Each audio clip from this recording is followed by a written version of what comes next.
This was a fun shoot. This was a shoot with a model by the name of Laura. And Laura and her friends needed a couple of shots for their portfolio, so we decided to do a collaboration. We were working on several projects together. Her friend Sophie is also a stylist. I had found this location while running, jogging every day, and I'd kind of gone by this area, and there's 3 or 4 spots all within the same area. And I like to work out of the back of a vehicle sometimes. It's a great place for the model to get ready and to change. I can also put all my gear in the back of it and not worry about, did I forget something, or oh my god, I wish I had brought this or that. Working on the back of the vehicle is awesome. I really, really like it for a lot of different reasons. First thing I'll do is I'll start by setting up a couple of lights. Whether I use these lights or not, they're there. And then all I gotta do is switch on my trigger and I'm rocking and ready to go. But really what I do when I'm just kind of getting warmed up, the model needs to get warmed up, I'll just shoot with a 50mm lens or whatever lens is on the camera and just take a couple of shots and have a little bit of fun. I mean, I tell you what, you gotta have communication with the model. She needs to be smiling.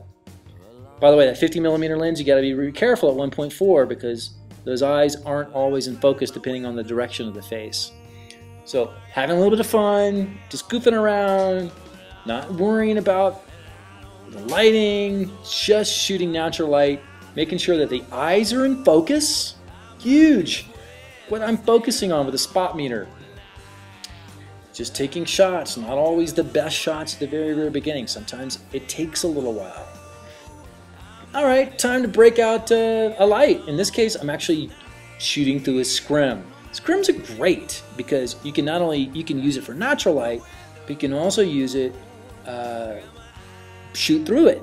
In this case, I'm shooting through it. It's not only creating a nice diffused light all around her, but then it's also up that pop of light from the face or wherever I want it. And that's what I was going for. And of course the dog. I wish I had more shots of the dog, but the dog ran away. The model was uncomfortable shoes, but I'm like, you know what? Don't worry. Don't put on any of the shoes. Let's just go barefoot. I'm always looking at those little details like that, something to make the shot a little bit more interesting.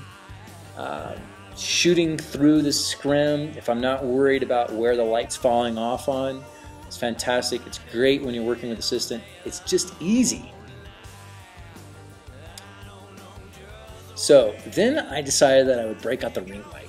Ring light's a very specular light. And I love the way the shadows fall off on the ring light. It's probably it's something that I've always had with me that I've never used. And if you can see in this case, I'm actually showing the ring light. I love to break the rules. I think for me, it just looked cool. So I did a whole series of shots where you could actually see the actual ring light itself. And it came out great. Highly recommend getting one of these. I use the Ray ring flash. It can only be used with a speed light. They're affordable. I think they're $150, but they're built like a tank. I've had mine for a while.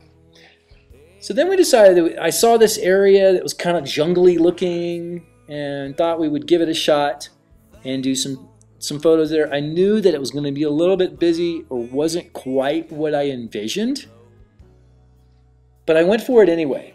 I wound up not really liking any of the shots, to be quite honest with you. We didn't spend much time here. We worked on getting a couple of different poses, but at the end of the day, I didn't really like it, so let's just move on. Let's go over across the street to this ditch that I saw, that I see every morning when I'm jogging up the hill.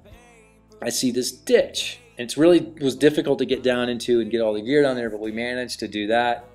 And then I basically did a 2-light setup.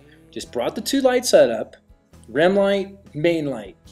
Change it up a little bit. Hey, can you make her hair look a little funky, a little bit different? And while testing the rim light, I really like that shot without the main light. Sometimes I'll do that first. It's just, okay, let's get the rim light. Let's get the ambient and the rim, and then we can always just bring in the main, because that's really, really easy to adjust. But once you've got the ambient and the rim light rocking and ready to go, the main is easy to dial in. I love using the 80 to 200. I know the newer one's the 7200, but I'm going with the older, cheaper model that does the same thing for half the price. I wasn't so sure if I really was digging this, so we didn't spend a lot of time here. Plus my feet were getting wet, and I knew that there was at least one more shot that we needed to do before it started raining. So just using, I love the way that the long lens has a nice compression. It's just a completely different look. I have with me always a wide angle of 50, which is more of kind of like the perspective of your eyes. And then I use a long lens. And just shooting away. I can also turn off the speed lights and shoot natural light. Here in the case it was a natural light shot. You can see she's got that drainage ditch growing out of her head. You have to be careful for those things. Look at those details. Alright, time to get out of here. Let's move on to the next shot. Honestly, I wasn't feeling it. Didn't get the shot that I really wanted for whatever reason. So we had the model. The video guy decided to put gloves and a tie on the model. I really wasn't quite sure about that. Also, she had black on and she was sort of blending in to the dark background, but I wanted to get sort of a moody shot with the clouds. The storm was blazing through. I had a 2-light setup using the silly string technique. That way I can really, I had 360 degrees to work with, a lot of different backdrops. I just added a blue gel to the rim light. I just wanted to do something different. I hadn't used that, and it was kind of a bluish kind of day because I mean, there was a big storm rolling through right here. So here we are, having a little bit of fun using the silly string technique, working 360 degrees around her to try to get a variety of different shots from backgrounds. Also, using that 360 degree technique allows you to get different lighting looks. Just playing here, looking for the shot. I handed the camera over to the makeup artist, stylist Sophie. I could tell she wanted to take a couple of pictures. And then I'm like, okay, these gloves have got to come off. Take these things off. I'm not digging it. This is my shot. And then I nailed it. I got the shot that I wanted. The head was right in the right place with the clouds. And then it started raining cats and dogs, and the shoot was over. Lighten up and shoot style.